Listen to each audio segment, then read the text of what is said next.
Tapi memang 4 pulau itu ada Pulau Panjang, Pulau Lipan, ya, kemudian Pulau Mangkir besar, Mangkir kecil, ya, atau Mangkir Gadang, Mangkir Kete, gitu ya. Nah itu memang pulau-pulau di antara pulau yang ada di kepulauan banyak, ya. Dan memang tempatnya sangat indah, ya, apalagi Pulau Panjang itu.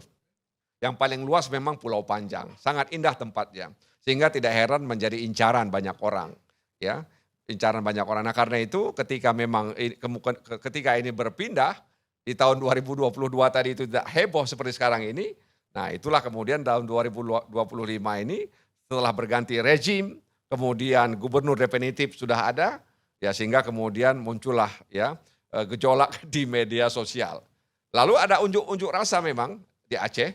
Sampai-sampai ada yang membawa bendera Gerakan Aceh Merdeka, ya, dikibarkan dengan bendera Indonesia.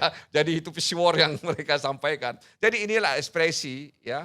Dan memang muncul kemudian di media sosial ya akun-akun yang memang tidak bisa kita kenali siapa pemiliknya dan dia mengeluarkan, memposting pesan-pesan yang seolah-olah ingin perang lagi dan lain sebagainya. Dan itu tidak bisa kita pertanggungjawabkan. Tapi itu adalah ekspresi bahwa isu ini dimanfaatkan, ya, dijadikan panggung bagi banyak orang dengan latar belakang masing-masing. Tapi paling tidak kami berterima kasih kepada Pak Presiden Prabowo Subianto, kemudian juga Kementerian Dalam Negeri, Pak Mendagri, Wamendagri, dan seluruh yang terlibat di situ, apalagi ada Pak Dasko sebagai Wakil Ketua DPR RI yang memfasilitasi itu, ya dia melihat ada ketegangan-ketegangan dengan adanya pernyataan dari Presiden bahwa akan mengambil alih kasus itu, sengketa itu, suasana sudah mereda. Suasana mereda. Andaikan tidak ada pernyataan dari Presiden Prabowo pada waktu itu, mungkin suasananya mungkin lain Pak Karni. Ya, mungkin lain. Jadi semacam ada pembelahan, ya. Apalagi mungkin saja ada kelompok-kelompok tertentu yang ingin membuat pembelahan ini semakin besar. Nah, oleh karena itu ketika Pak Presiden yang mengambil alih ini kemudian diselesaikan secara baik-baik dan diterima oleh Gubernur Sumatera Utara dan kemudian itu menjadi clear ya masalah itu Pak Karni. Tapi sekali lagi kami mengingatkan pemerintah agar daerah-daerah yang punya pengalaman pergolakan seperti Aceh, maka sensitivitas itu perlu dihadirkan. Begitu. Apalagi Aceh ini Pak Karni kan punya Undang-Undang Nomor 11 tahun 2006 tentang pemerintahan Aceh yang mengatur hubungan antara Aceh dengan pemerintah pusat. Jadi di pasal 8 ayat 3 di undang-undang itu memang disebutkan bahwa kebijakan-kebijakan pemerintah pusat yang terkait dengan Aceh dan itu bersifat administratif, maka harus dikonsultasikan dengan pemerintah Aceh. Nah ini yang barangkali tidak dilakukan. Kalaulah ini dilakukan, mungkin tidak seperti ini. Jadi memang kita harus menghargai sebagaimana amanah konstitusi bahwa negara menghargai, mengakui pemerintahan di daerah yang bersifat khusus dan istimewa. Jadi konstitusi itu sudah memberikan jalan lebar, tapi sayangnya memang kita kurang memperhatikan ini. Ya, di Papua juga demikian, ada MRP, ya Majelis Rakyat Papua. Ya, di Aceh ada Wali Nangro.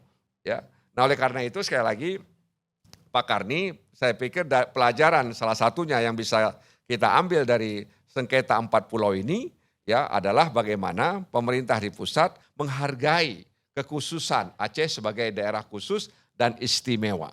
Ya samalah seperti Jogja misalnya. Masyarakat Jogja tidak pernah merasakan pemilihan kepala daerah secara langsung, nggak pernah, ya, nggak pernah mereka. Jangan tanya sama mereka bagaimana rasanya, ya, mengalami pemilihan kepala daerah secara langsung, nggak pernah mereka rasakan itu, ya, untuk gubernur maksud saya, ya. Tapi mereka punya kekhususan, punya keistimewaan. Oleh karena itu kekhususan dan keistimewaan daerah-daerah di Indonesia ini bukan hanya sebagai bahagian dari amanah konstitusi, tapi satu pengakuan, ya, dari republik ini terkait dengan daerah tersebut. Jadi sekali lagi kami menyadari bahwa keputusan ini adalah keputusan yang tepat, yang merujuk kepada data, ya, dan juga fakta-fakta yang objektif di lapangan. Ya, jadi saya pikir Pak Presiden Prabowo Subianto juga sangat memahami Aceh. Ya, ayahnya Pak Sumitro itu salah satu sosok yang menjadikan atau sosok yang melahirkan Fakultas Ekonomi Universitas Syah Kuala di Aceh. Jadi memang punya historis secara emosional juga antara Prabowo Subianto dengan Aceh, itu sebabnya beliau itu sangat memahami Aceh, ya. Apalagi ketika konflik, beliau jadi Pangkostrat itu Pak Hamid kalau tidak salah. Jadi Pangkostrat, ya. Kemudian ya tentu memahami bagaimana menyikapi Aceh. Jadi sekali lagi ini satu catatan dalam perjalanan Republik ini yang tidak boleh dihilangkan begitu saja, Pak Karni, karena dulu Daud Berih juga memberontak soal wilayah, ya, soal wilayah. Ya, jadi ini harus menjadi pelajaran bagi kita semuanya, bagaimana kita mengelola Republik yang besar ini. Terima kasih Bang Karni. Wassalamualaikum warahmatullahi wabarakatuh. Baik, terima kasih. Cuma mungkin pertanyaan saya, apakah peran dari atau faktor bahwa di keempat pulau itu terdapat cadangan minyak dan gas yang besar itu menjadi faktor utama? Ya, tadi saya katakan bahwa bagi masyarakat ini soal rasa memiliki, ya, rasa memiliki. Nah, tentu apa yang ada di dalamnya itu adalah bahagian dari rasa memiliki itu. Ketika ada isu, ya, ada informasi tentang potensi migas di sana, ya, tentu ini kan akhirnya menjadi informasi yang begitu seksi di masyarakat. Ya, boleh jadi seperti itu. Nah, kalau kita mendengar pernyataan Gubernur Aceh, ya, dalam beberapa kesempatan dia menyampaikan soal itu. Ada potensi migas di sana. Boleh jadi juga begitu Bang Karni. Jadi masyarakat awam di sana, ada seorang warga di sana, saya nggak sebutkan namanya, dia bilang begini, kalau hanya karena ikan, ya, kalau hanya karena ikan atau hanya pokok kelapa, pohon kelapa yang ada di sana direbutkan, rasanya nggak mungkin, dia bilang begitu. Ya, kalau hanya ada pohon kelapa atau hanya ada ikan di dalamnya, rasanya nggak mungkin 4 pulau itu diperebutkan. Mungkin dia bilang ada sesuatu yang lebih besar, yang memiliki potensi ekonomi, apakah itu migas atau lainnya, itulah yang kemudian menjadi ya sumber. Dan memang kalau kita lihat dulu perang di Arab, di Jazirah Arab, di masa-masa para nabi itu kan perebutan tempat-tempat air itu, Pak Karni. Ya, wadi-wadi itu, jadi tempat-tempat air itu menjadi tempat yang diperebutkan oleh kabilah-kabilah itu.